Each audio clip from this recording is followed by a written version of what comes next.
जरूर करके जाए। वीडियो पूरी देखें और अपना सुझाव कमेंट बॉक्स में जरूर लिखें। राणा सांगा पर मौलाना तौकीर रजा का बड़ा बयान, कहा बाबर को हिंदुस्तान में बुलाया फिर धोखा दिया। राणा सांगा को लेकर सड़क से लेकर संसद तक घमासान मचा हुआ है। सपा के राज्यसभा सांसद रामजी लाल सुमन के बाद अब मौलाना तौकीर रजा खान ने राणा सांगा पर बड़ा बयान दे डाला। आईएमसी प्रमुख मौलाना तौकीर रजा खान ने कहा कि इन दिनों औरंगजेब का जिक्र बहुत चला, इसके लिए हिंदूवादी संगठनों का शुक्रिया, जिनकी वजह से हमारे बच्चों ने जाना कि औरंगजेब क्या था। वो आम हिंदू जो इन बातों को नहीं समझते थे या समझना नहीं चाहते हैं, उन्होंने भी ये समझ लिया है कि बाबर असल में हिंदुस्तान आया नहीं था, उसे बुलाया गया। बाबर ने हिंदुस्तान पर कभी हमला नहीं किया। राणा सांगा के कहने पर उसने इब्राहिम मोदी पर हमला किया था। मौलाना तौकीर ने कहा कि राणा सांगा चाहते थे कि बाबर दिल्ली से दबाव बनाए, हम उधर से आगरा की तरफ दबाव डालते हैं। सांगा ने जो वादा किया था उससे वादा खिलाफी की, उन्होंने आगरा की तरफ से हमला नहीं किया।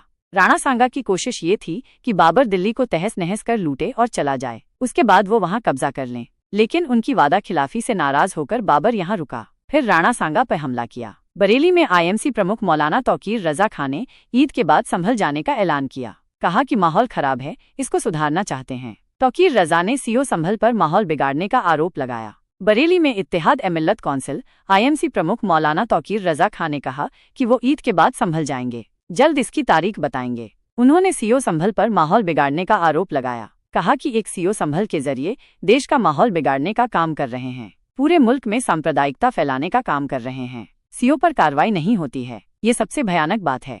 मौलाना ने कहा कि मुसलमान सांसदों को संभल जाना चाहिए था, काहे के एमपी हो संभल में तब तक बैठते जब तक वहां से पूरा प्रशासन नहीं बदल दिया जाता। मौलाना ने कहा कि संभल से सीओ को फौरन हटाया जाए, वहां के प्रशासन को बदला जाए। उच्च स्तरीय जांच तब हो सकेगी जब वहां बैठे अधिकारी हटेंगे, जिन्होंने साजिश रचकर इतना बड़ा कांड किया। मैं कहीं पर भी नमाज पढ़ूंगा। एक सवाल के जवाब में तौकीर रजा ने कहा कि सड़क पर नमाज नहीं होती है, ईद और जुमे की नमाज मस्जिद में ही होती है, जमात के साथ होती है। अगर मस्जिद में जगह नहीं बची, फुल हो गई है, तो सड़क पर नमाज पढ़ने के लिए 2 या 5 मिनट के लिए मैं खड़ा भी हो गया तो ये मेरा देश है, मैं कहीं पर भी खड़े होकर नमाज पढ़ूंगा, मुझे नमाज पढ़ने से कोई रोक नहीं सकता। मौलाना तौकीर ने कहा कि हम पूजा करने से नहीं रोकते, तुम्हारे रास्ते की रुकावट नहीं बनते हैं, तो हमारे मजहबी मामलों में दखल करोगे तो अब इसका जवाब दिया जाएगा। हमें नमाज पढ़ने से नहीं रोका जा सकता, अब मस्जिदों पर बुलडोजर नहीं चला सकते। उन्होंने कहा कि जो भी अब तक हुआ है वो सरासर बेईमानी और गलत था।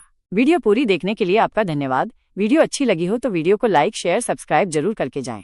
आपका कोई सुझाव हो तो प्लीज कमेंट बॉक्स में कमेंट जरूर करके जाएं। धन्यवाद।